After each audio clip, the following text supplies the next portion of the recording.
Good evening, Star Warriors. Welcome back to our second episode of Starbase. I'm Rab. And I'm Mooch. And we have really exciting things to talk about today. The first official trailer, not a teaser, trailer premiered on Monday Night Football for Star Wars The Force Awakens. So here is our discussion about that. Alrighty, so before we get to the trailer, we are going to talk about the theatrical movie poster that also released prior to the trailer. So what are your initial thoughts on this here, Mooch? Oh man, the picture itself just looks amazing. I like the Starkiller base being in the background. I thought that was kind of a cool backdrop for it. Yeah, that's a pretty big thing. The biggest thing in this that isn't in the trailer, really. Oh, big time. It kind of caught me off guard when Rey had her staff right next to Kylo Ren's lightsaber. At first, I kind of, at just one glance, it looked like she was almost holding like a red lightsaber, and I kind of was confused. Well, I think that is definitely there's some symbolism going on right there. Whether that means they're going to fight a lot, or if that means they are brother and sister. I do still think they are brother and sister. Yeah, I'm at a pretty high belief that they are. Oh, but let's talk about some of the other Easter eggs in here. So you get to see Poe Dameron in the middle there, if you zoom in close enough. There's 3PO and R2-D2 in the back, and we can actually see a little bit of C-3PO's red arm. I'm kind of excited to find out how that happened. Yeah. BB-8's in there with some other little creature behind him. Yeah, I don't know what that creature is. If you look a little more to the right, there's the new Star Destroyer on the right-hand side with the TIE Fighters chasing the Millennium Falcon. Right. Which is really cool. And I'm really kind of confused as to why there are... I get it, there's blue and red for like the two contrasting colors, but you've got like stormtroopers on both sides. I kind of like that, but I also think they could have done like rebels on one side and Empire on the other. Well, I think they have the stormtroopers on both sides just because Captain Phasma's in the middle. Well, there's that. She's leading all of them. Right, and actually, if you look close enough, there's like standard troop. Well, no, I guess there's flamethrower troopers on both sides. At first, I didn't even notice that. They have the flame troopers on the side with the fire. Yeah, but they're also on the blue side. That's there's a couple on the blues. Actually, no, it's symmetrical the whole way. Yeah. At first, I thought they were flame troopers on the left and regulars on the right. Well, the big thing, let's talk about Starkiller Base here. So the rumor is that it is a super weapon, but it's even more of a super weapon than the Death Star. Yeah, I can see that. I mean, look at that gaping hole in the side of the thing. It looks like it's built into the side of a planet. I mean, it could be a moon, but I think it's a planet since it's able to blow up entire stars this time instead of just a planet. Well, yeah, I mean, they've done moon-sized before, and see how far it got them, so... Right, and so I think that the cannon of the Starkiller base, the orange hole there, is probably like around half the size of the entire Death Star. Oh, it might be the size of the entire Death Star, to be honest. Yeah, it's rather large. Yeah. I wonder where the exhaust port is on this one. Yeah, hopefully they covered up that flaw. Yeah, exactly. It looks like there's a couple holes around the edge there. Oh, yeah. Maybe that's where it is. But this also looks like the snow planet that we see, which has also been called Starkiller Base. So that would make sense that they just build it in right into the side of their home base. Right. And if you look closely, you can kind of see the like a blue shield going across the large gap there. Yeah. So I guess people can walk around in there or something. Yep. Yeah, so that's pretty cool. I hope they make it original in some way, more than just having almost like a Death Star 3.0. Right. Yeah. But can you imagine? I mean, look at those lights. I mean, if you zoom in, you can actually see like room lights on down there. Can you imagine? They gotta be bigger than rooms, though. Yeah, like a room is the size of a small town. Yeah. Like that's. Or maybe just a city. Yeah, that's insane. Well, though we don't know how big the planet is overall. I want to see more massive, like groups of. I mean, so you can really get the feel of how large this First Order is, because if they are inhabiting this entire world, that's a lot of people. Well, it could be just like around the mechanical part of it. That's true. Yeah, but I don't know. We'll have to wait and see. Yep. Even then, though, that's a big trench. Yeah, that is probably the biggest thing about this poster. Anything else you guys say about the poster? Oh no, it looks amazing. All right. Now we will move on to the trailer. So the first Well, first off, any initial thoughts before we look at it piece by piece? I definitely noticed just a few things when I saw it the first time, and after I watched it about 3 more times, I still hadn't gathered everything. Right. And then we started to chat about it over the course of the next couple of days, and I really saw some things that skipped or that I missed when I saw it the first time. So. Right. Yeah. Definitely. Because the first time you're just like all pumped up, and I don't know what to expect. Exactly. And then once you get over the hype of it after you watch it a couple times, then you can just start to sit back and skip through a little bit and analyze, and that's what we're about to do here again. All right, so the first scene in the trailer is when Rey is inside the Star Destroyer. You see her open up the curtain, and she has a light beside her glasses, goggles, and she's obviously scavenging. Though we don't really know whether this is the regular Star Destroyer or the super one. It could really be either. I don't see that being like a major plot point which one it is. No, I don't either. I think it's probably the regular Star Destroyer, just being that we've already seen that a couple of times. We haven't really seen the Super Star Destroyer yet. Yeah. So, well, just besides the Falcon flying into it. Right. Even then, I thought that was the tail section of the regular Star Destroyer. No, because you couldn't see like the big tower. On the back of it, that's right. I've seen other pictures where people pointed out like the way the engines are configured. It's the Super Star Destroyer. Oh, really? Yeah. Okay. So they brought down a Super Star Destroyer in the Battle of Jakku as well. I guess so. That's insane. Yeah. But, yeah, I don't know which one this is. There's probably definitely more to scavenge from the Super Star Destroyer, though. Oh, I'd imagine. Just because there's more Star Destroyer. Yeah, there's more stuff there. Yeah. All right, yeah, I don't think there's anything too big. I haven't seen anybody catch anything else too big. Yeah, nothing much important there. Just kind of scavenging. Yep. And then the next scene here, we've got Rey walking with BB-8, and at first I just this one was just another scene to me. I didn't think anything of it. Yeah. And then we started asking each other, how is BB-8 with Rey? Isn't he Poe Dameron's? That kind of thing. And I don't know. What do you think? Well, I could go either way right now because we see all the shots with BB-8. It's been with Rey a lot. Like, we've seen BB-8 on the Falcon. We also know Rey's been on the Falcon. Right. We haven't seen Poe Dameron at all on Jakku. We've only seen him in captivity and, on the Star Destroyer and on the Forest Planet flying his X-Wing. Right. So, I don't think we've seen him specifically on Starkiller Base in an X-Wing. Right. Because the one shot, we'll get to the shot later, but I still think that shot is from the Forest Planet. Right. But, yeah, I don't know. Because that new type of astromech is the one that they use now in the X-Wings. So, to me, that just kind of made it seem like, oh, that's Poe Dameron's. Yeah, but I don't really like the new astromech droid, to be honest. I don't like it being a ball. Really? Yeah, I miss the old astromech. Well, I don't know. I think it's neat because they actually built it. That's an actual prop, and it actually rolls around like that. R2-D2 does as well. Yes, I know, but like this thing's head stays on top of it while it's rolling. Oh yeah, that's pretty awesome. Yeah, but I think it's just a cool take of like just a semi-advancement with an astromech somehow. Yeah.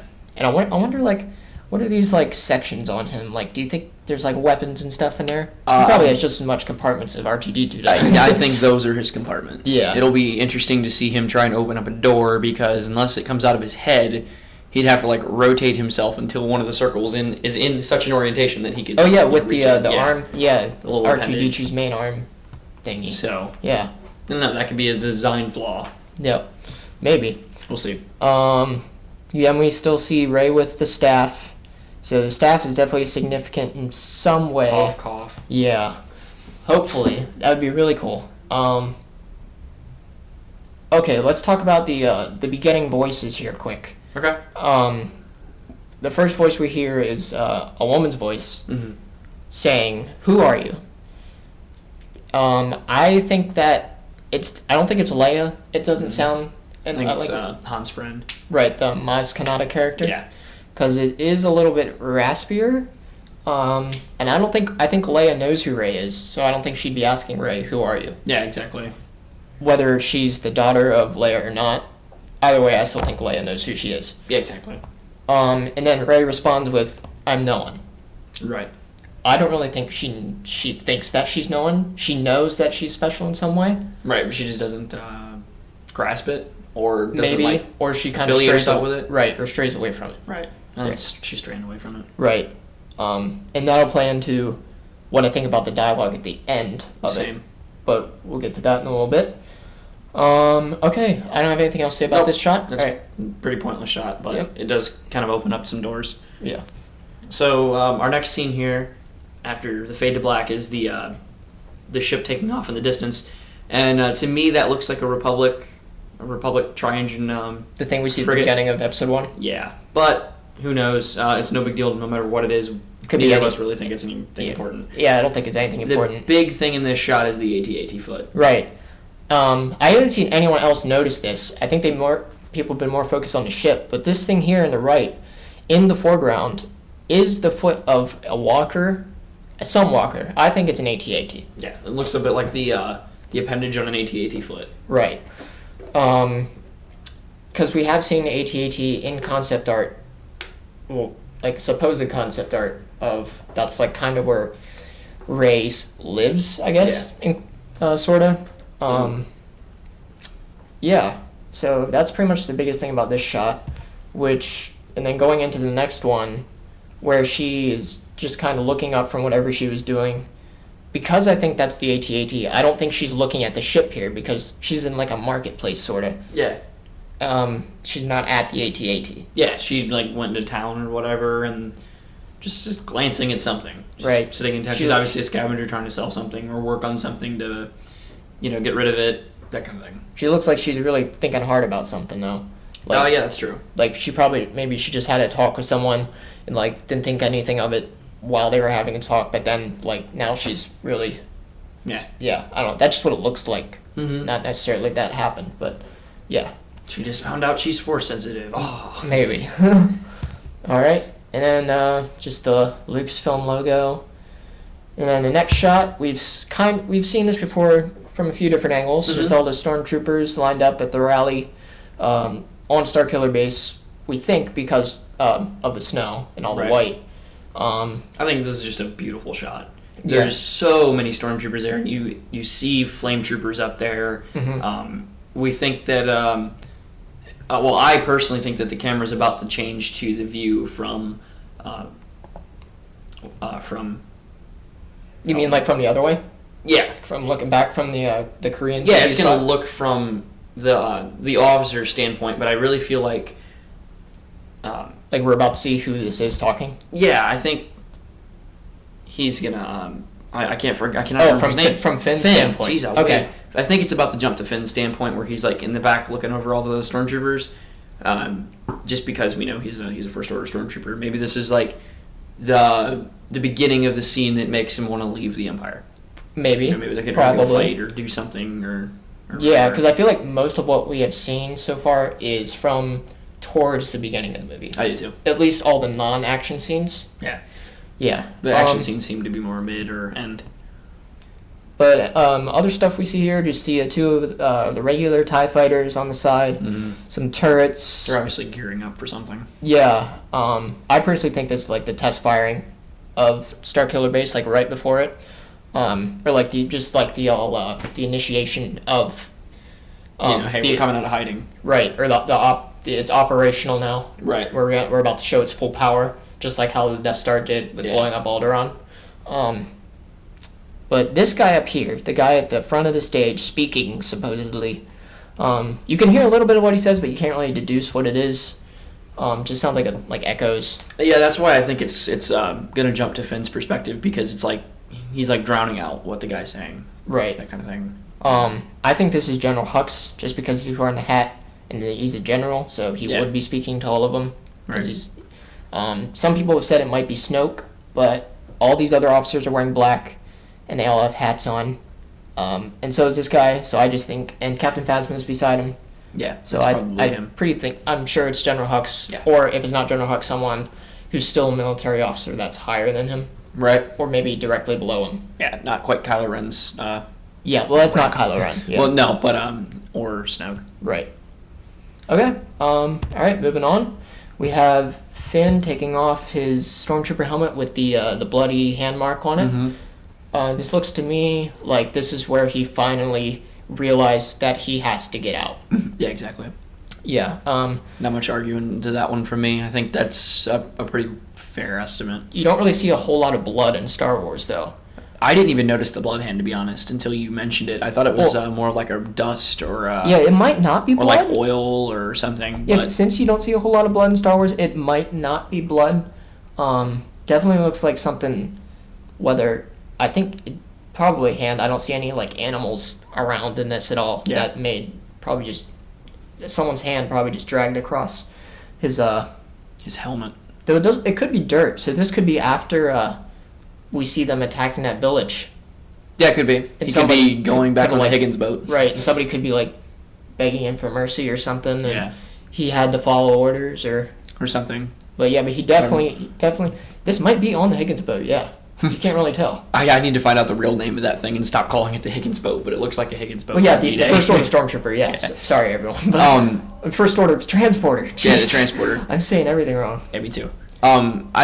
I don't know. Maybe he's a big pacifist and doesn't fight a whole lot while he's there, and then he gets to see everybody like burn down the village. Like maybe this is his first action. Yeah, first combat. And he's like getting back on the boat, going, "What just happened? Why am I here?" Like that kind of thing. Right. I don't really see him being the executor of somebody at some point. He just saw it happen. Yeah, he just watched it. Right.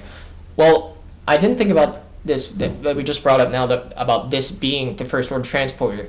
In the very first teaser, when you see all the stormtroopers light up and the light flickers, is this color light that flickers. Oh yeah, And then this kind of looks like the door.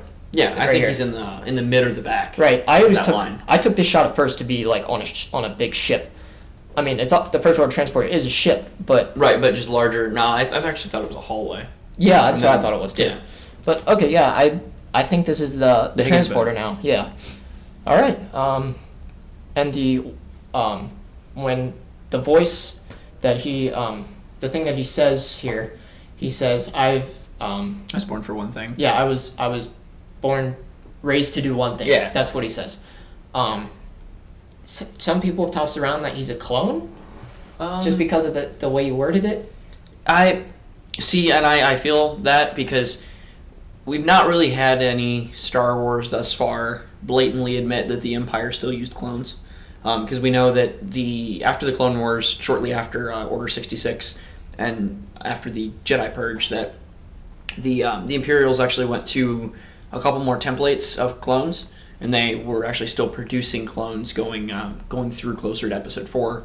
A lot of the Stormtrooper ranks were still filled by clones. Where are you getting this from? This is a lot of canon information from things like it's shown in Battlefront, but you know how games are. Well, but Battlefront's not canon. Right. But this has been brought up many a time from many different sources. Well, what we learned from Rebels, the clones were retired. Right, the original clones. The Empire still used three different humanoid templates to clone stormtroopers.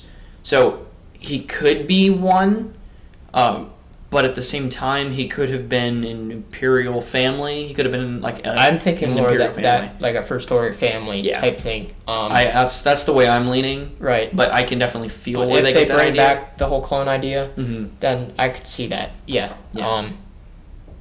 Yeah, and then, okay, so the next scene, we see, this is where he says, I've got nothing to fight for. So this just harkens back to when we said about him seeing what the real meaning of the First Order is. Right.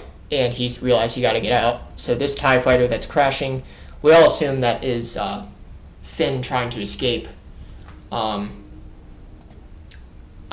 don't see how this TIE fighter doesn't blow up when it hits the ground. So this whole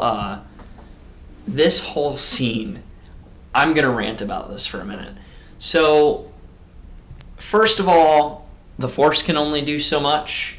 I really find it hard to believe that he's going to survive this crash. If it's shot down and then falls and is pulled into orbit, that's pretty far. Right. To say, well, he's got the Force, so he lives. Well, the way we've seen the TIE that crashed, it looks like it was coming in parallel to the ground and then hit the ground, like sliding into it. Right. Not just head on. But at the same time, how are you gonna? I mean, I guess he could recover. Like a little bit.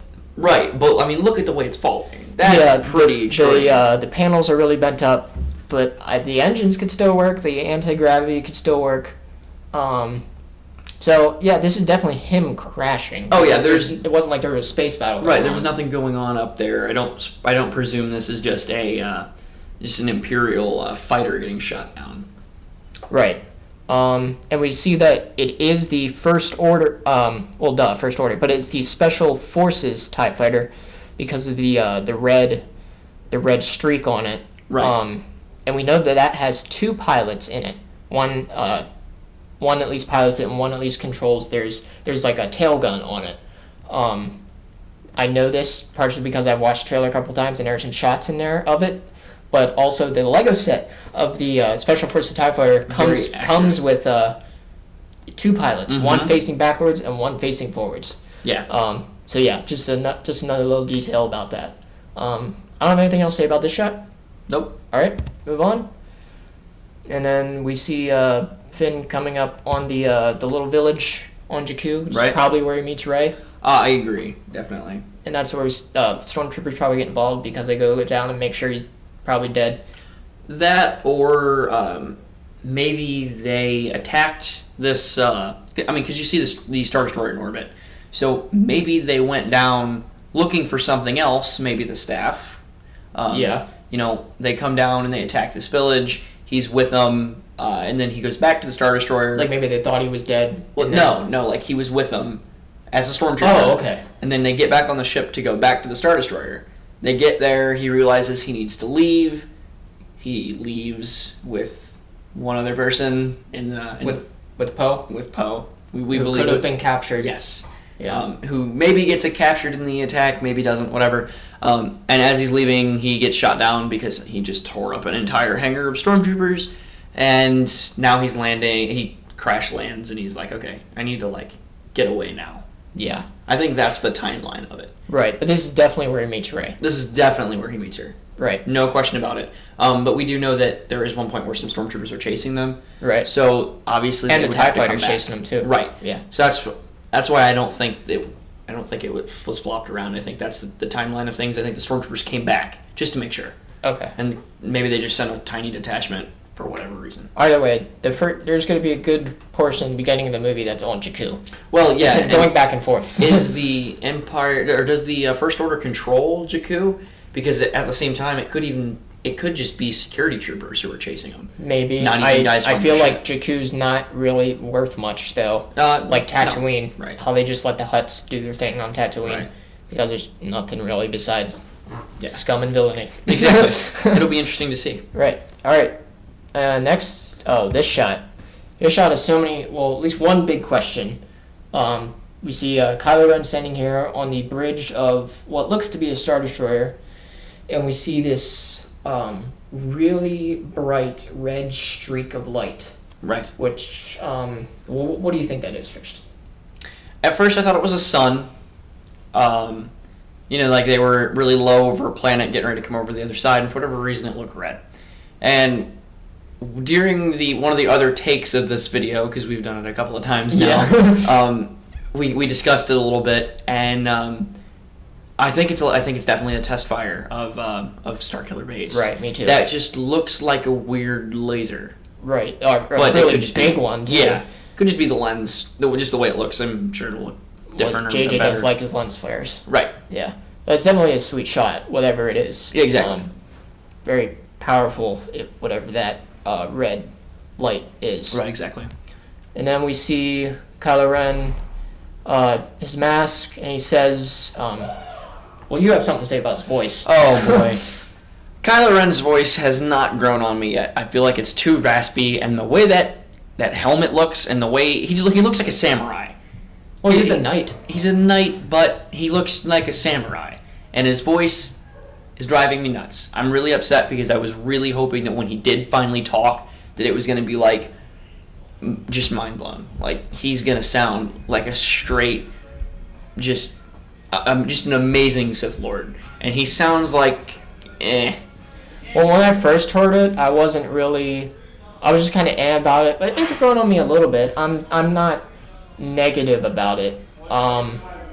But yeah, he says nothing will stand in our way, which is pretty basic. He's just talking about the First Order. And then he says, I will finish. Right. And then the scene switches to Darth Vader's mask, and he says, what you started. So what do you think he's talking about when he says, I will finish what you started? Like, what is he finishing? Maybe the takeover of the galaxy, maybe the reestablishing of the Empire, or maybe Darth Vader was working on something secret that we'll find out later. That could be. Maybe when he was like deep in the Sith, he was, working on something, and now it's time for that to be finished. Maybe. I think a lot of people have been saying that he's probably talking about the extermination of the Jedi. Yeah, and I agree. Maybe the extermination of the Jedi, but at the same time, I mean, it wasn't exactly Darth Vader's goal to exterminate the Jedi nearly as much as Palpatine's. So, right.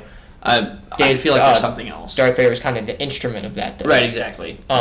Though Kylo Ren is in the same position as Darth Vader was, sort of, as in, like, he has a master, but he's also, like, anyone has to do what he says, pretty much. Oh, yeah. Because Kylo Ren is to Snoke as what Darth Vader was to Palpatine. Right, exactly. At least we assume. Yeah, and I wonder if, like, Kylo Ren got Darth Vader's mask from Luke. Yeah. Well, some people say Kylo Ren is Luke. Well, we'll get to that later. It's we'll get to that stupidity later. Yeah, we'll get to that.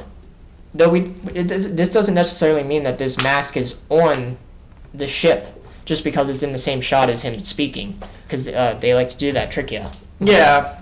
I don't know. I feel like it's probably laying next to him, or it's some place where he is. And obviously the Empire's been to Kamino at some point. Or, I mean, not Kamino, Endor. Oh, Endor, yeah. Well, this could also be where Luke's hiding out. But yeah, I feel like Kylo Ren has it, just because of, like, the metal here. It looks more First Order / Imperial. So, yeah. All right, moving on. Next shot is Kylo Ren doing something with the Force to Poe Dameron, who is in captivity. Yeah. Well, the next little shot is actually of something exploding and, like, complete destruction. So, I don't know, I'm kind of thinking maybe he's putting some images in his head of what they're, what they could do. What they could do or what they did do, and he wasn't able to see it, rather than doing the whole Princess Leia thing where he, like, holds her on the bridge and is like, hey, shoot that planet for me while she watches. Right. Because it kind of purposely fades a little bit slower into the destruction shot. Yeah. To, like, kind of blend Poe Dameron's face with the destruction. So I think that's what they were trying to get at there. Yeah. It's planning in his mind. Right. But at some point, Poe Dameron is captured. Yeah. Yeah. The way I think the timeline falls is when they go back up to the ship, somehow they capture Poe Dameron beforehand, and he's, like, I feel like on the ship. That's probably at the beginning of the movie. Yeah, he gets captured, and then when Finn gets up onto the ship, he, like, breaks him out. They end up in the TIE fighter together. Because Finn needs a pilot. Right, and somebody's shooting out of the tail gun of that thing. The only thing that confuses me is that he would be on Jakku at some point then. Right, because we haven't seen him on Jakku. That's presuming Finn flies down to Jakku afterward, like I was placing the timeline to be. Right. So it'll be a huge timeline of what's going on. Unless it all happens right in a row, we'll find out. Right. We'll see more here come the next couple months. Right. All right. Then the next shot is just more shots of the TIE fighters, the regular TIE fighters chasing the Falcon on Jakku. Just some cool shots here. You get to see that actually the Falcon is firing back at them using those guns on the top and the bottom that we haven't seen used since A New Hope. Yeah. Because in Return of the Jedi, we only saw Lando shooting out of the front main cannons of the Falcon. So there'll probably be some shots with I feel like either Han and Chewie are flying the thing, and Rey and Finn are in the top and bottom guns. Mm-hmm. So we'll probably get some of those sequences with them using the guns, like in A New Hope. Right. Yeah. I'm thinking they somehow Han and Chewie they either save Finn and and Rey, or Rey and Finn. Rey has the Falcon or something, and they all like stumble upon each other and they end up in the ship together. But somehow they all end up obviously on the ship. I'm just not sure how, and it's kind of bothering me. I want to know who owns it or like what happened to it. And then I think basically after this, they're leaving the planet to go wherever Luke is, because we get to hear Luke talk to somebody a little bit, and I'm thinking he's like hiding out. So well, yeah, he is. We're pretty sure he's hiding out somewhere, but I think when they leave here is when they go either to a resistance base or first to the Mas Canadas. Oh place, yeah, there's which that part too. we'll get to later. But the audio here is when Rey says there were stories about what happened, and Han says it's true, all of it. Right. So do you think that just means about Well, he says the Jedi and the dark side are real, right? Through the rest of the trailer. So I'm presuming that means that people don't really know about the Jedi and the Sith anymore. It's more of it was played off as the rebellion versus the Empire, right?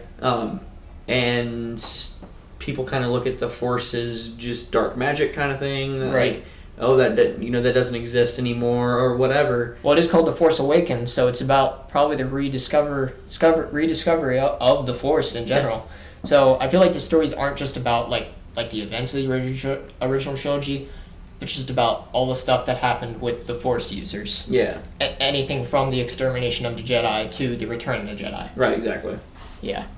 All right, and then the shot with Finn and Rey on the Falcon with Han when they're saying all this.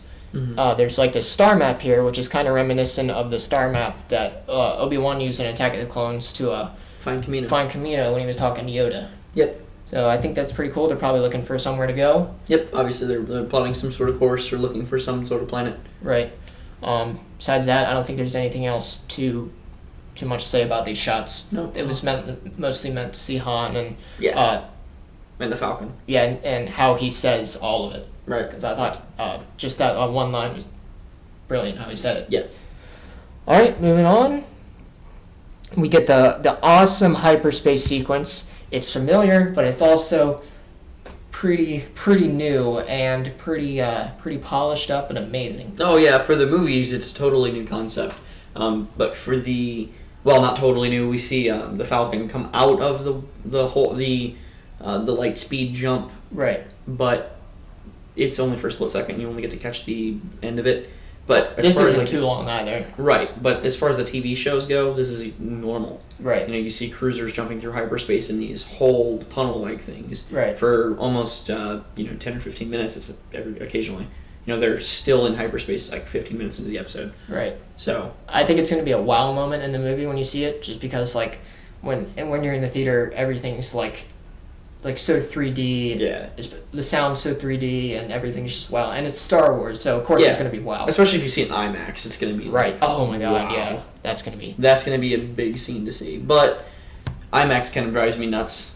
So I've only been to IMAX once when I was a kid, and I didn't really, as far as I remember, I didn't particularly like it. So that's why I'm not buying tickets for the IMAX. Well, plus they're sold out like crazy. Yeah. But, yeah. I'll be lucky if I get to see it opening night.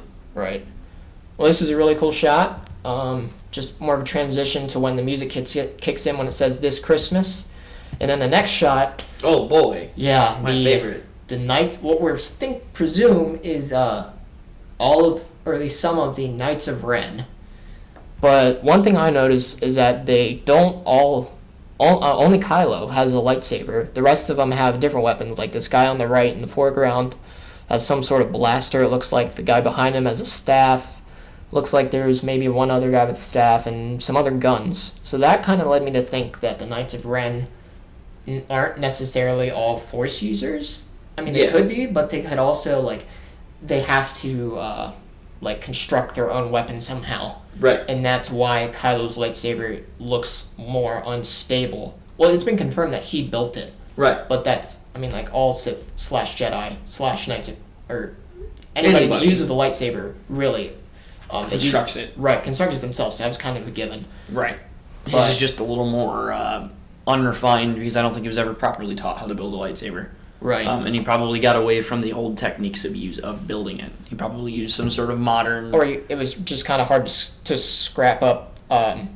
crystals and stuff. Yeah, just to get the pieces and to get instruction on how to do it from anything. Yeah, I wonder how he got that handle and how he got the emitter on the end of it to send the double blade out the other side. Yeah. Maybe it was a complete accident and it shot out the sides. Maybe, yeah. People said it kind of looks like exhaust for it a little bit, like it's it's a little too overpowered, so he's got to let some of it vent out the sides or something. Interesting. But yeah, but as far as the rest of the knights go, right. The one guy with his back towards you almost looks like he's wearing a Mandalorian kind of get up. Which one? The one right behind Kylo Ren. Oh, to the right? Yeah, to the right of Kylo Ren. Yeah. And I just say that just because, because you like Mandalorians. Yeah, I like Mandalorians, and it just looks cool. But in all reality, no, they're wearing Knights of Ren armor, which I'm sure is going to grow on me. I'm an armor guy, so right. I like the look of the Mandalorians from Death Watch, especially, but the clones and stuff like that. We'll see. The Knights of Ren will probably grow on me. Right. The one guy's awesome Lego figures. Oh, big time. The one guy is carrying a rather oversized looking blaster, or at least oversized for what we're used to seeing. The one on the right here? Yeah. Yeah. Which is kind of cool. It actually almost looks square on the end, like the blaster that the Mandalorians carried during the Clone Wars, but they were a little more compact. So this might be more of a rifle style gun.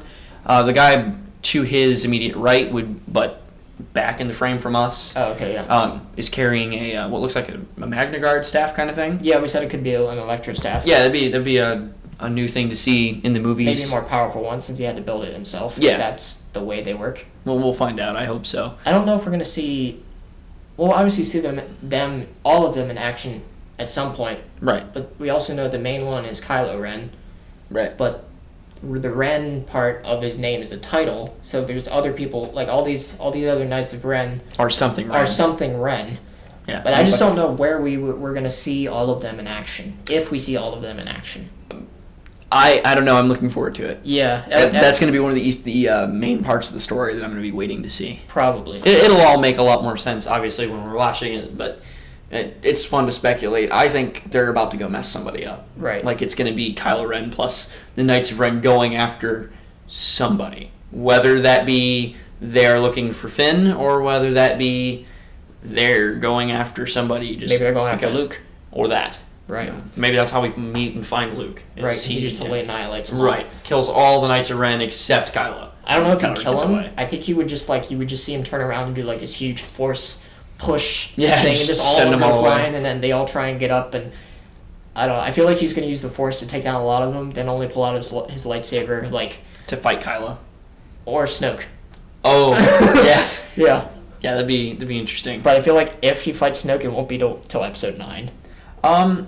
He could pull some Obi-Wan Kenobi type stuff, and this could be the last episode we see Luke, and he's training Finn and Rey, and then gets killed. Or I don't think that's going to happen. I hope not, because this is recycling their own story. Because he's not in any of this at all, whereas in Obi-Wan, in episode 4, was in it mostly from the beginning. Yeah. But I think we're going to get Luke at the end, farther along in the movie, towards the end, and he'll be more prevalent in episode 8 and 9. Agreed. Right.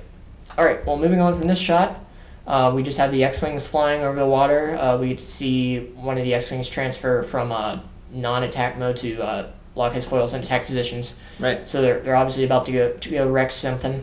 Then this next shot, a lot of people haven't noticed this, but with the stormtroopers gearing up to fight in this rubble, off in the distance, back here over the lake, you see the water, the mist that is getting flung up by all these X-Wings coming across the lake. Yep. And it just makes it seem so much more powerful. Oh, yeah. They're preparing for some sort of an attack. I don't know. It looks like the stormtroopers are almost thinking that, okay, these rebel ships are going to come and do some early bombardment, which is a tactic we use still now in real life. It's probably something that they've used for ages, is a quick bombardment and then sending in troopers. Right. And they're preparing to make it some guerrilla type warfare on these rebels that are going to land and fight on foot. But I really think what's actually going to happen is they're basically going to get annihilated by the X-Wings, and there is going to be no ground fighting. And then they call in the TIE fighters. Right, and then it's going to be like Han and Chewie and Finn and Rey. They end up on the ground at some point. Right. But for the most part, I think this is going to stick to an aerial battle, which will be nice because we've never really seen an in orbit, or I mean, in the atmosphere starfighter battle. I feel like maybe that's why they're sticking to that Battlefront more, because there's going to be more of that in the movie. Yeah, it'd be cool. Yeah. It'll be a nice big sequence between nothing but X-Wings and TIE fighters, which we haven't really seen done at low altitude, which would be kind of cool. Right. All right. Next scene here is, the TIE fighters fighting the X-Wings. Yep. And you get to see here, this is a First Order TIE fighter, not only by the red band on it, but also this shot shows the tail gun in action shooting back at the X-Wing that's following it. And this is on the same planet that we just saw the X-Wings flying over the lake. Mm-hmm. At least we think it's the same terrain. Yeah, it looks like they're moving away from a combat zone, or they're in a hot zone, and then over where the fire is where there's the ground troops are are fighting. Yeah. If there's even any ground troopers over there, it might just be they came through and strafed and killed a bunch of stormtroopers, which we get to see at one point in the trailer. Right. And that's pretty much it, and everything's just on fire. Maybe right. Blew up a walker or something. Maybe. All right. Then next we see Poe Dameron getting out of his black and orange X-wing, tapping Finn on the shoulder, and we see all these ground troops getting ready, and the pilots running to their ships. Presumably the Falcon's in the background. This is probably before the battle, and it's probably when Poe's transferring from his special X-wing to a regular one. I think. Because we see him fly a blue one. Right. He's walking the same way as these Rebel pilots. Right. Or, not Rebel, I keep saying. These Resistance pilots are running. So yeah, and looks like Finn just decided to tag along with the ground troops. Right. You know what, now that I'm thinking about it, maybe there is a ground battle that goes on, because I was thinking that this part fell in the timeline before the attack, which is what we both seem to tend to agree upon, that this is before those X-Wings take off. It is, because, this looks like a Resistance base. Right. So I think the First Order is attacking them here. Oh, okay. Well, then there's definitely got to be some ground troopers going on then, because we see a group of them walk by, armed and ready to go. So this will probably be the climax of the movie, in my opinion. I think this is where the big battle takes place, whatever it may be. But every engagement is going to be huge in this movie, because it's setting up every bit of the story from here until the next 5 years.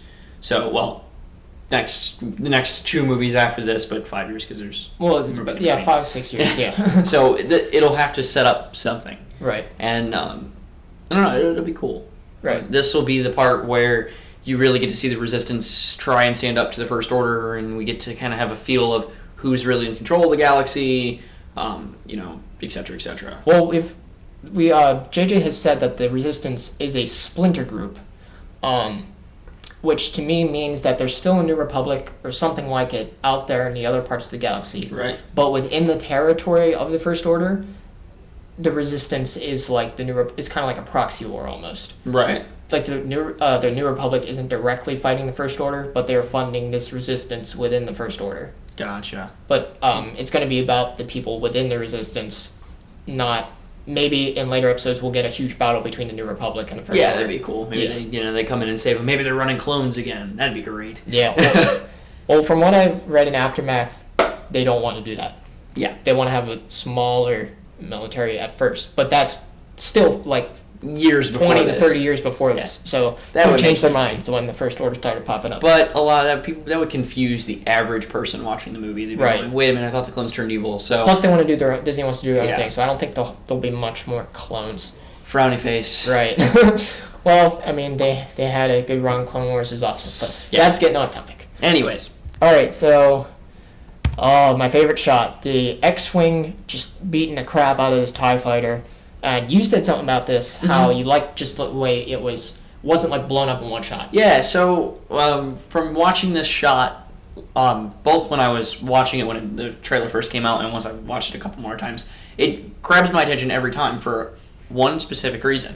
And that reason is in every episode so far when we see TIE fighters get destroyed or explode or whatever, they usually get one hit to them and they completely blow up, and maybe you'll see the paneling fly off, or parts of the cockpit come out, And then, like, you know, in the episode 3, we actually get to see the clones fly out of the ships. Right. But you don't see that with the old ones, obviously, because the CGI was better. I can think of a few shots in Return of the Jedi where there's one tumbling and like you get to see the blue stuff going around the outside. But right. There's only a few of them. Right. Most of it's just debris. Like one shot explosion. And it's gone. And it even happened when TIE fighters shot rebel ships too. Right, exactly. So that is the way Star Wars has been for a long time. This shot is amazing because we get to see the TIE fighter basically fall apart. You get to see each one of the 4 lasers of the X-Wing hit it on its individual, you know, on its own, and you get to see different pieces of it fall off. Gradually do more damage right. until it finally explodes. It looks so much more realistic. Right. And it's just amazing. And it kind of reminds me of how things go down in Battlefront, too. Right, exactly. They fall apart a little bit. They don't just disintegrate and explode. Right.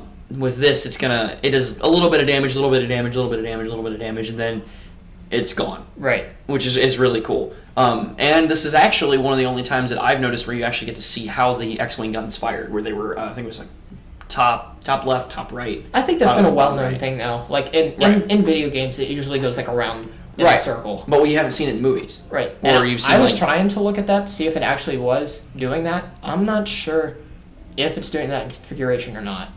But I'm not too concerned about that. Yeah, it is just cool. Yeah, it's just cool to get to see a little bit more of the X-Wing. Yeah, I'm glad JJ or whoever designed the trailer doesn't necessarily have to be JJ. Put the shot in there. Yeah, that's my favorite shot. The whole thing. Yeah, it was cool. Yeah, I'm surprised that they still use X-Wings actually. Well, it is an updated version. It's true. Because I mean, the TIE Fighter's new too. The company that makes the X-Wings, they first started out with the clone Headhunters. Right. Then they made the ARC-170s. Mm-hmm. Then they made the X-Wings, and now these are the T-70 X-Wings as opposed to the T-65s, which we saw in the original trilogy. Yeah, it's cool. Yep. Okay. Next shot is the TIE Fighter blowing up something right in front of BB-8, Finn, and Rey. Now, when I first saw this, I didn't catch on to it quite like you did.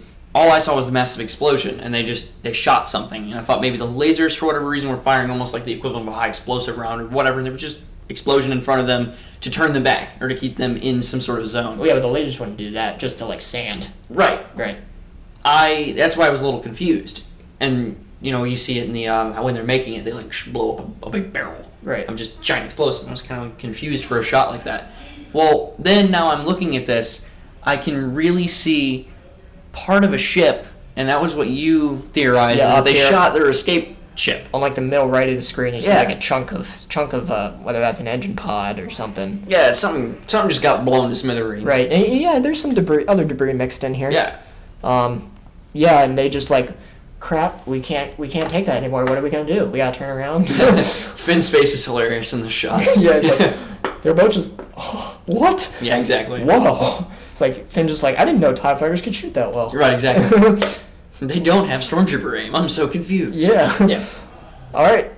Next shot. Oh boy. This is huge. Yeah. There's a lot to talk about here. More than someone who initially watched that. More than anyone who initially watched that would think.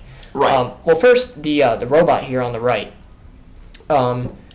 We've seen this robot in the Clone Wars episode, in one of the Clone Wars episodes. Yeah. The model of robot is actually the kind of robot that R2-D2 fixes when the Mandalorians have. Oops, dropped phone. Yeah. When the Mandalorians have a hold of him, he's a Mandalorian captured robot with a bunch of other ones that the Death Watch is basically using as target. It's when Ahsoka and Lux are with R2-D2 when Lux wants to get help from Death Watch to assassinate Count Dooku. Right.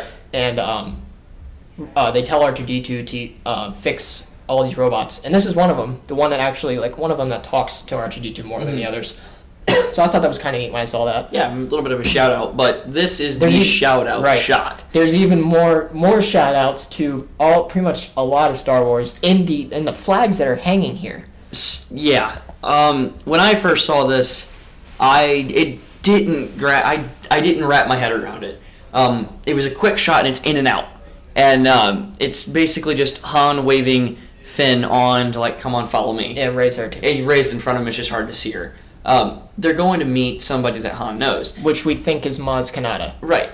The pirate lady. I didn't gather this at all, and when we paused it and we looked at it again, I lost it. because a friend of ours pointed out that if you look on the top of the frame, real close, you can see a Mandalorian insignia. And I like Mandalorians. I wear a ball cap every day that has the Mandalorian insignia on the front and the back. Right. And I didn't notice it, and I was kind of offended. For the picture that you guys are looking at right now, number 12 is the Mythosaur skull of what the Mandalorians used. Right beside it, number 11 is the kind of like the Boba Fett wheat symbol type thing that you see on his chest plate. Yep. Some other things that are in here, there's a couple pod racer flags. 15 and 8 are Sebulbas, and number 5, A and B, are Anakin's. These weren't identified by us. I found this on dorksideoftheforce.com. I think they got off someone on Twitter.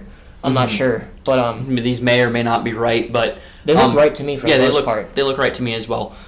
So basically, from here, number 7. Yeah, number 7 is Zero the Hutt's belly tattoo. Yes, that's kind of odd. Yeah, he's there's the little like sun thing or whatever you want to call it. Yeah. I don't know my Hutt insignias real well, but that was kind of cool. And then Hondo's pirate gang insignia is in here, number 14. I thought that was really, really cool because we know Hondo lives. He's in the Rebels series. He's coming up here in the next couple episodes, hopefully. Right.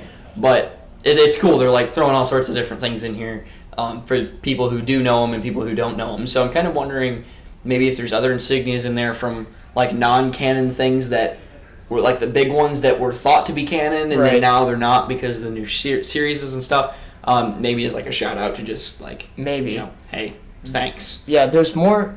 A couple of the other ones are other like obscure pod racer ones from episode 1, and then there's some few that are just unidentified. Some people think there's the flag. I think it's number 13 that some people think might be the flag of Tatooine. I've never heard of the flag of Tatooine before, but it's supposed to represent the twin suns on it. Gotcha. Yeah, I'm not sure about that.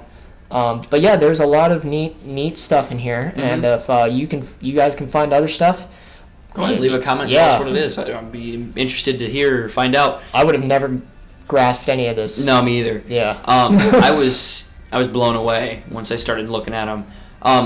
Obviously, whoever has these is a master of being a hoarder. So maybe we'll see some other cool gems in here that are kind of gonna make me happy. Maybe there's some ATRTs or something in there. Yeah, that'd be cool. They're just a hoarder of all things technology and all things old. That'd be cool. Yeah. That'd be an interesting thing because this looks like it's an old base. Right. Well, so it's some sort of like castle type thing. That, or they use it as a hideout. So it could be like a pirate base, and pirates like to steal everything, or maybe it's an old Mandalorian base. Because actually, when I first looked, I almost thought that the Mandalorian insignia was engraved in the top of the building, just because it's almost the same shade. The color, yeah. But it does look a little more like a flag now that I'm looking at it. But it just, it'd be cool if maybe that's etched in there, and this was an old Mandalorian base, and you go in there and there's like Mandalorian speeders, Mandalorian armor, or whatever. It'd be really cool. Right.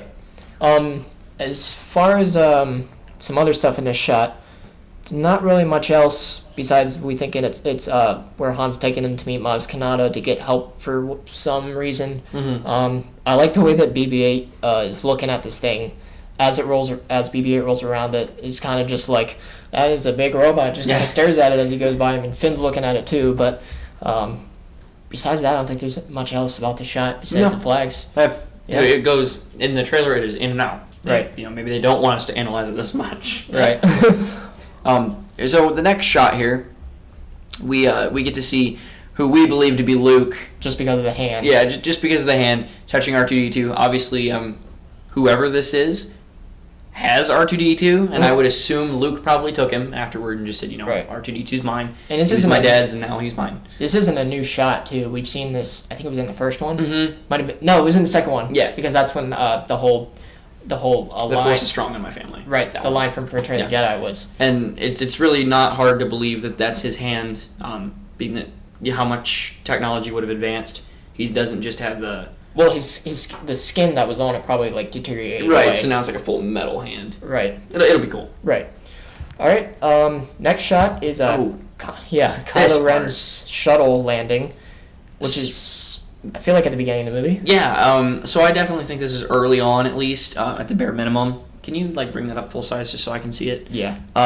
So you look to the right of this frame, and you get to actually see the Higgins boat like thing land, and it's got like a searchlight on top of it. Maybe there's like a machine gunner up there or something. He's gonna potentially lay down some suppressing fire. Probably not, because we don't really get to see a lot of that kind of stuff. With it looks Star more Wars. like they're rounding up people rather than being in a firefight. They're showing up to show their fist, and they're gathering all these people and burning things, and I believe they probably kind of pull almost an Anakin-like thing and slaughter a bunch of people and burn down their village. I feel like they're probably looking for something, whether that be Anakin's lightsaber or the staff. Looking for someone.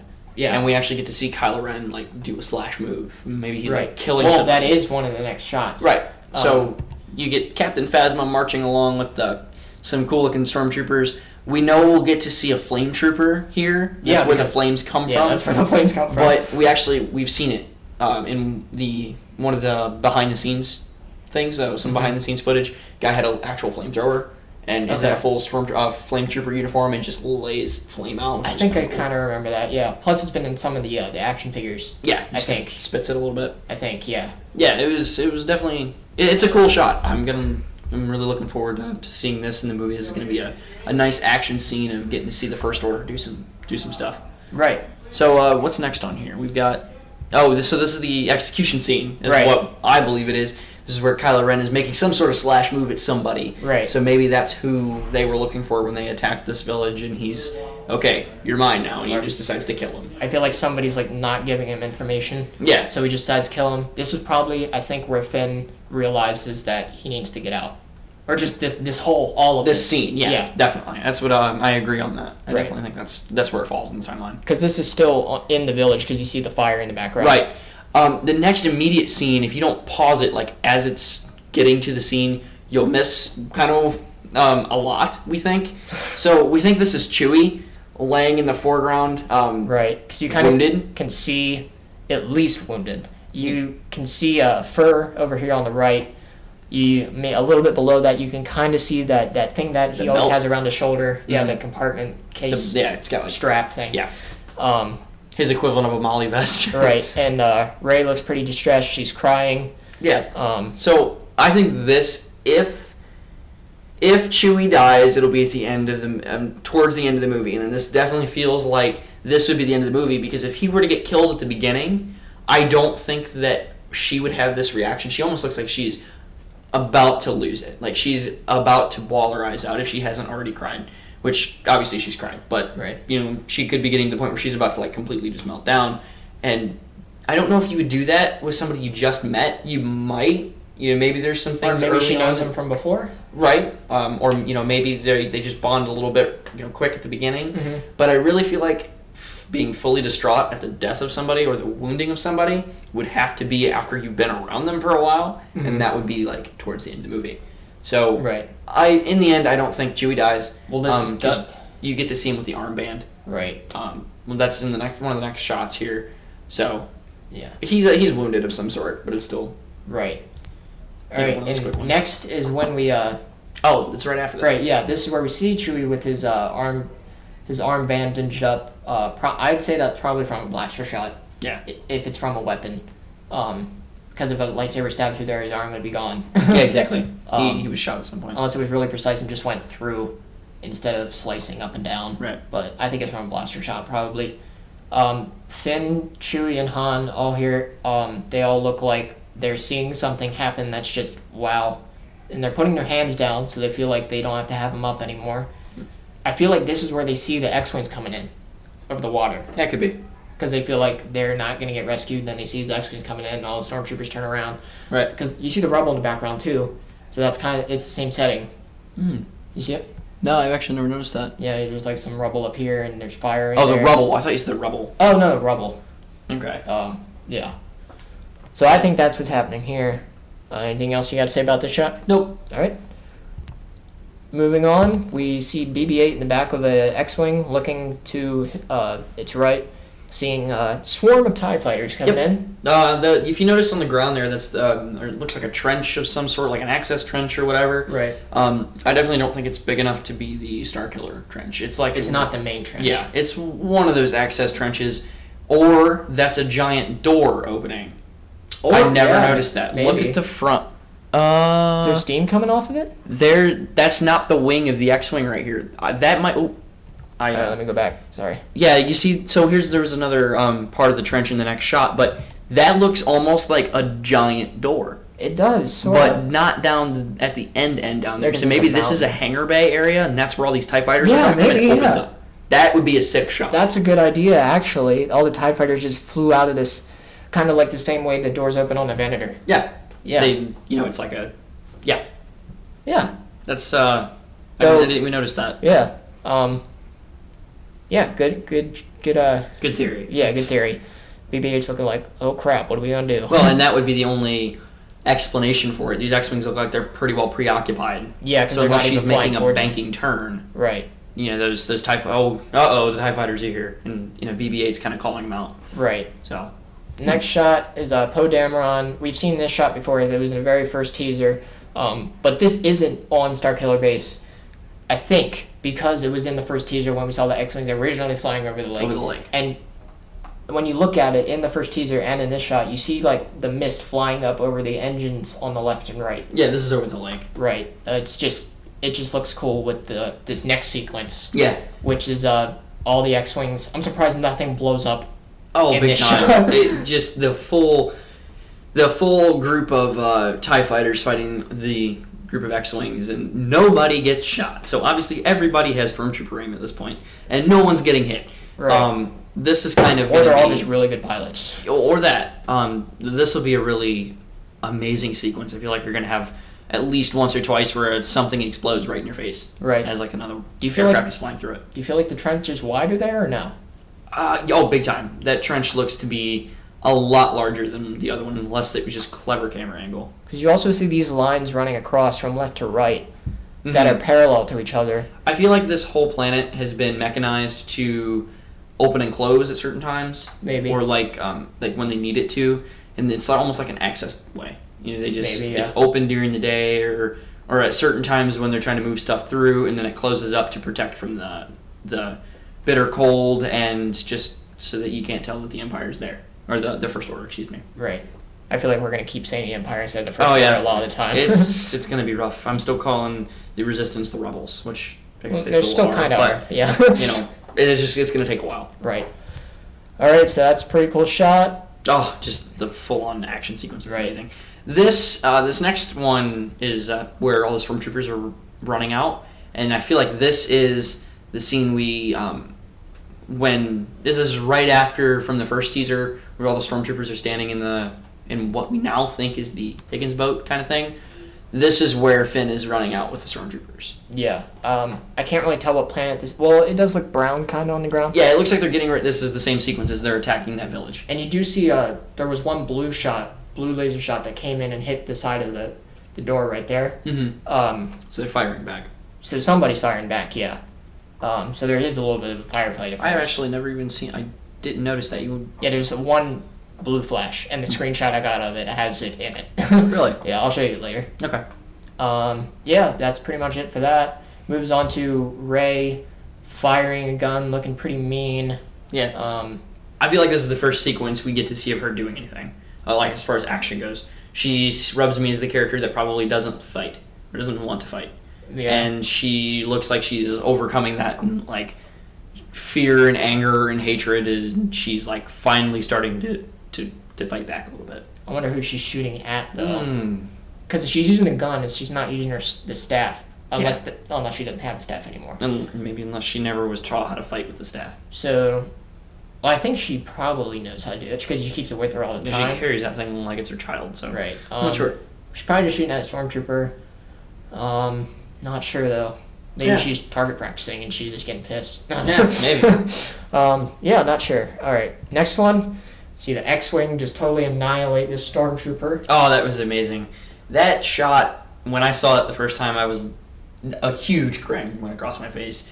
This movie is just gonna be great. The special effects that they're adding, just the new cool shots, just the way modern movies are made. It's amazing seeing Star Wars come into that. Right. And this is kind of one of those things where the planes don't always stay with shooting planes. Sometimes they come down and they do some massive damage on the ground. And I think that the Wilhelm scream is going to be in this frame at least once, because you get to see the one stormtrooper flying through the air. Yeah, this guy flying through the air right underneath the X-Wing. Or if it was in this shot, I feel like this guy's too far away for it. I feel like it would be this guy that screams it. Yeah, maybe. Yeah.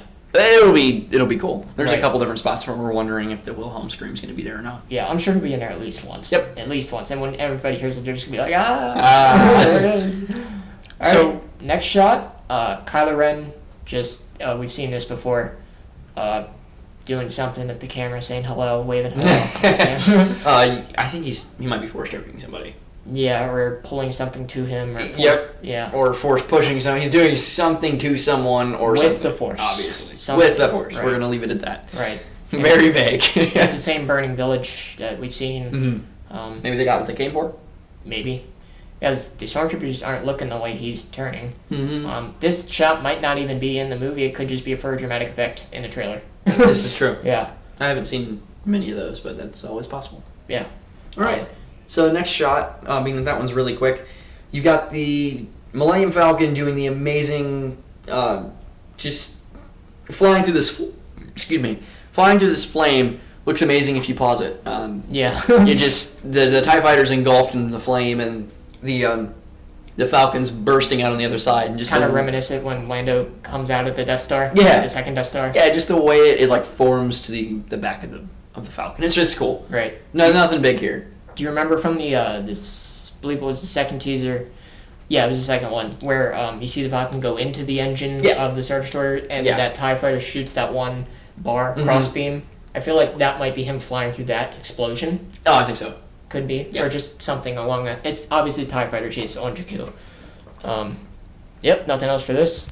Moving on. Oh, the bridge of the Star Destroyer or the hangar.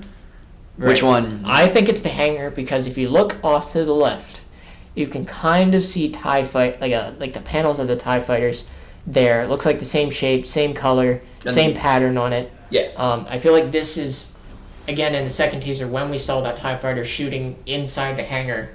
I feel like this is another thing that it hits is just like the control room. Oh yeah, I agree. Yeah. At first I thought it was a Star Destroyer just because of just how quick. You only most of these frames only last for a split second. So at first glance I thought it was a Star Destroyer. Yeah. And when I look at it, the paneling is not slanted like a Star Destroyer, and in the background it looks like those little almost arrowhead things. Like if you were to draw an arrow, most people draw it with just the 3 lines. They look like the tip of an arrow. What are you talking about? Those glowing lights, those are like either hangar blast doors or they are the like just trying to add to the depth of the hangar. So it's like it's going back farther. So I think that's a hangar where they're in, and somehow the thing gets blown up. Right. Yeah, nothing else about this. Nope.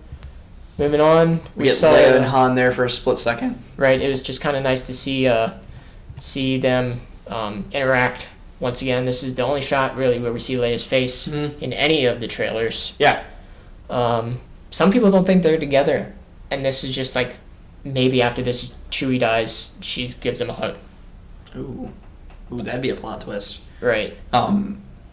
See, my theory is, and has always been, the two of them growing old together, and they're, I hope so. Me too. And she's upset and obviously distressed. Something happened. Maybe it's the whole idea of fighting again. Right. It could be that because... Or maybe Han's leaving to go on the mission, and she's afraid that something's going to happen to Han. Maybe. You see these pilots and just other troopers in the back walking. They're not running. Well, that's true. They could be headed to mission debrief, so maybe she was afraid he wasn't going to come back, and he came back. Yeah, something either is about to happen or it just did happen. Yeah. Either way, this is probably going to be a pretty emotional scene. Yeah, I definitely don't think that this is them. I definitely don't think that they aren't together. I believe that they are together. Okay. But who knows? We'll see. Right. All right, moving on. We've seen this shot before, but it's just Finn igniting his lightsaber, or Anakin's lightsaber. Finn just looks he's got the derp face going on in this frame, and it just kills me every time I see it. But it is, it's nice to see the good old lightsaber come back. And we know that obviously this is him getting ready to fight Kylo Ren, which at first we weren't sure. We figured it was going to be that, and we get to see it in one of the other. I keep talking about the frames that come next, but it's at the end of the trailer. You get to see the two of them about to clash. Pretty much the end, yeah. Right. Because the next shot is you see Kylo. He has his mask off. You see his hair. Oh, really? Yeah. Ooh, I never noticed that. Yep. Man, the things you see. Yeah. I never noticed him take his mask off. And he's walking towards Finn, and then he ignites his lightsaber and is about to swing it at him. Finn looks really worried. But I definitely think Finn knows how to use the lightsaber somewhat. I'm gonna disagree on that. I think this is the trial by fire. Last week we talked about it where we really can't seem to fathom somebody going after Kylo Ren or defending themselves against Kylo Ren, having no idea what they're doing. He looks like he's had enough. He's gonna try and stand up and fight. He might be covering the retreat of somebody. Somebody's Maybe. running away and he's holding him off. Maybe. And he looks very on edge. I know you would be on edge going into your first lightsaber duel. But the way he's looking at that thing. Yeah, just the way the vibe he gives is he's definitely afraid, and he doesn't look like he knows what he's doing. He definitely doesn't know how to control his emotions, and definitely doesn't know how to fight. Not fight totally. Right, not fight with a lightsaber at least. Right. So he might have some basic training by this point, but this is going to be the deciding moment. Right, and this is the very last shot, and then it goes to black. But during these last couple shots is when we hear a woman's voice say, "The Force is calling to you, just let it in." Yeah. I'm pretty sure that's Leia. Yeah, I think that's Leia talking to, I don't think she's talking to Finn. I think she's actually talking to Rey. Because we've seen Finn embrace the fact, that he's Force sensitive just because he has the lightsaber, he's using it. Right. So I think he knows and he wants to use the Force just because of this. Right. But we haven't seen Rey use it at all.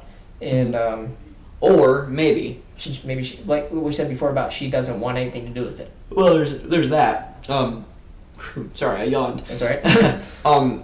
Or maybe this is he's not Force sensitive, and he's, like I said, covering their retreat, and he wants to keep her alive because she is Force sensitive, and they want to teach her Force. But you definitely think it's Leia talking to Rey. I definitely think it's Leia. Okay. But I honestly think that both of them are Force sensitive. I'm just playing devil's advocate. Right. There's always the possibility that that's going on. Always a possibility. All right, well, that is it for the trailer. We'll get back to the rest of the show now. All right, guys, what you just saw was the discussion for our trailer and the poster briefly. And now we'll move on to one other piece in the news section. We promise it won't be too long. That was a long spiel. Right. The other thing in the news section is 3 new heroes have come out for Star Wars Battlefront. The graphic was revealed of what they look like. All right. So basically what this is we talked a little bit last week about what we thought they were going to do. We thought that if they're going to add a hero mode, that they're going to have to expand upon having Clone Wars characters. I can't remember if we talked about that in the episode or not. We did, but what the hero mode actually is it's going to be 2 teams of 6 where 3 people on each side spawn as heroes, and then when one of the heroes and the other 3 on each side are soldiers, and then if you're a hero and you die, you respawn as a regular soldier, and then the game continues like that. Is it until all heroes are eliminated, or do they just continuously spawn one of the other troopers as a... I am not sure on that detail. I'm going to imagine it's probably not like a TDM elimination kind of thing. It's going to be a constant, respawning of heroes. So basically, we have some graphics here of some new heroes. They're adding Leia, Han, and Palpatine.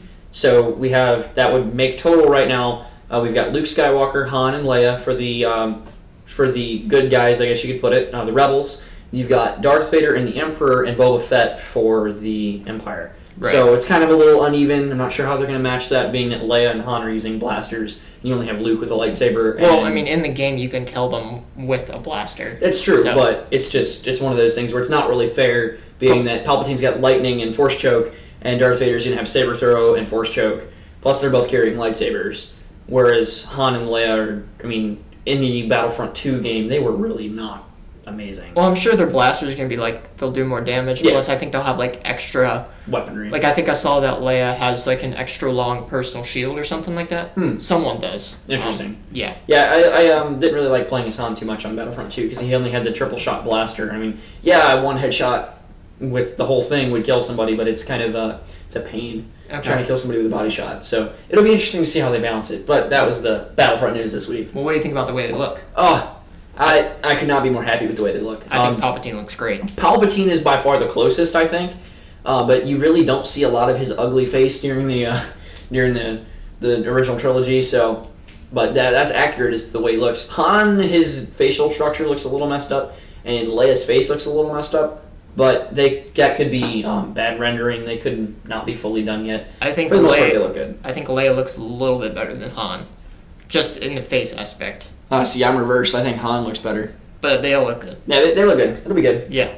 All right, that was it for the news section. Now on to reviews. The first thing in our review section today is the Rebels episode, Relics of the Old Republic. So what were your general thoughts on the episode this week? It was good. Yeah. I think Rebels is growing on me. I'm not a real big Rebels fan, but seeing my clones back made me pretty happy. Yeah, I didn't know how they were going to pull off the 3 AT-ATs versus the AT-TE without something getting totally demolished. Yeah, we discussed it a little bit amongst the two of us. We were kind of wondering how much Stormtrooper aim there was going to be because 3 AT-ATs against 1 AT-TE shouldn't be really hard for the Empire to kill. And at the start of it, I thought it was a little over the top, how they dodged all of it. But the tactic that they used, we're going to spoil a little bit of it, by the way, so if you don't want any spoilers, you should probably not listen. Right.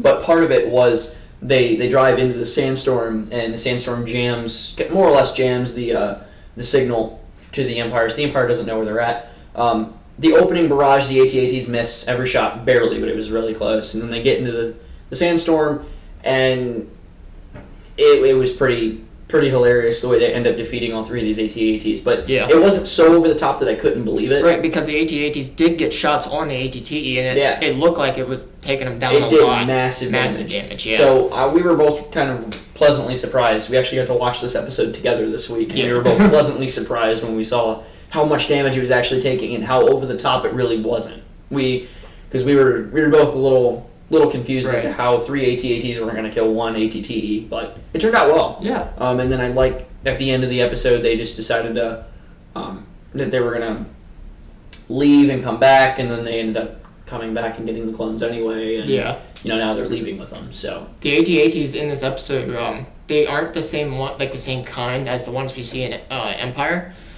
They're like an in-between stage because they still have the ball turrets on the front of them, which is they based that off of the original concept drawings of the AT-AT. The beyond preliminary AT-ATs. Right. If you we got to talk a little bit about the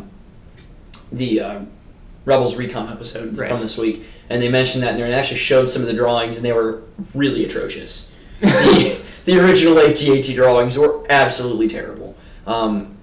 But they captured some of the imagery from it. They were concept drawings. Right. It's totally acceptable. It was before they had an idea of what they wanted. We found out that they call them walkers for a reason, because at full power, the AT-ATs are kind of going one of these warp. Yeah. It was really slow and really annoying to watch. But the clones were caught off guard by it only having 4 legs instead of 6. They were used to 6. Yeah, they were like, how does it not fall over? Well, it does. You just have to wrap a rope around it. Yeah.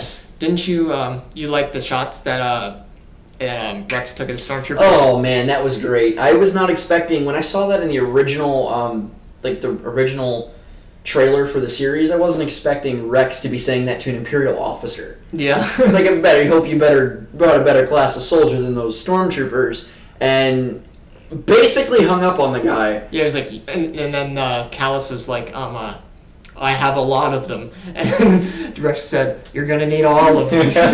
Yeah. He's prepared to take a lot of them with him.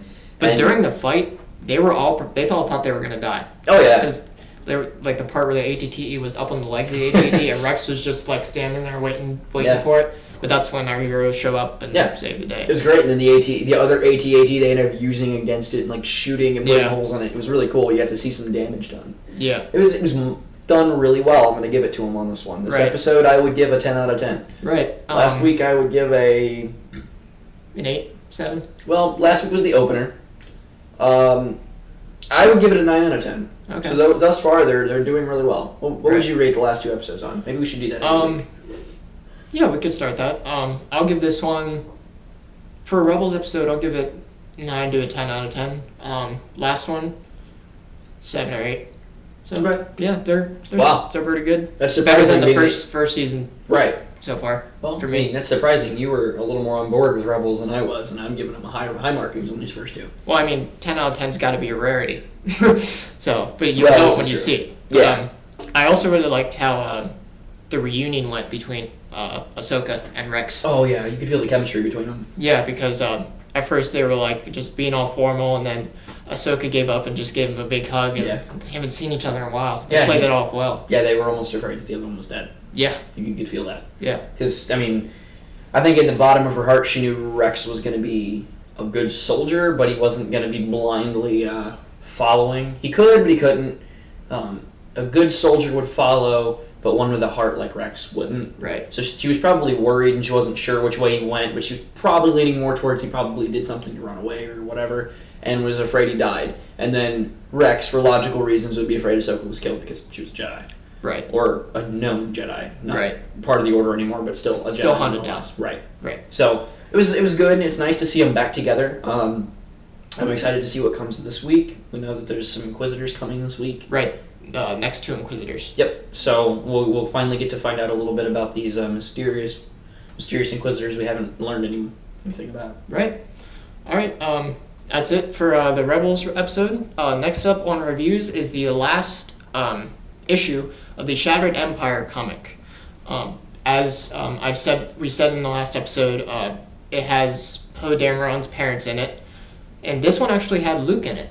Really? Yes. Poe Dameron's mom was recruited by Luke to go steal something from this Imperial base.